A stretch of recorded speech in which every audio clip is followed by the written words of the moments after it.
Hi friends, இந்த வீடியோவில் நம்ம என்ன பார்க்க போகிறோம்னா ஒரு டைல் கிளீனர் லிக்விட் பற்றி தான் பார்க்க போகிறோம்.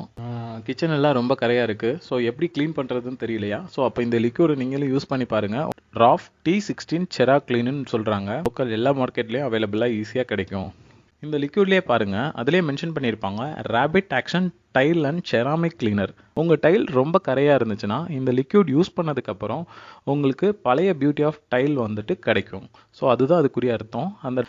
அந்த ஏரியாவை நல்லா ப்ரூம் ஸ்டிக்கை வச்சு நல்லா க்ளீன் பண்ணிடுங்க. க்ளீன் பண்ணி முடிச்சதுக்கப்புறம் ஒரு பக்கெட் எடுத்து இந்த லிக்விடை மிக்ஸ் பண்ணிவிட்டு ஒரு கிளாத்தை வச்சு நல்லா எங்கெங்கெல்லாம் அப்ளை பண்ணணுமோ அதை தொடச்சிருங்க. நல்லா ட்ரை ஆனதுக்கப்புறம் ஒரு ப்ரெஷ்ஷை வச்சு நல்லா எங்கெங்கெல்லாம் கரை அதிகமாக இருக்கோ லைட்டாக தேய்ங்க. தேய்ச்சி முடிச்சதுக்கப்புறம் வாட்டரை வச்சு க்ளீன் பண்ணி பாருங்கள். அந்த ஏரியா நல்லாவே க்ளீன் அண்ட் கிளியராக இருக்கும். பண்ணும்போது கையில் hand gloves plus face mask use பண்ணி பண்ணுங்கள். ஏன்னா இது ஒரு ஆசிட் கண்டென்ட் உங்கள்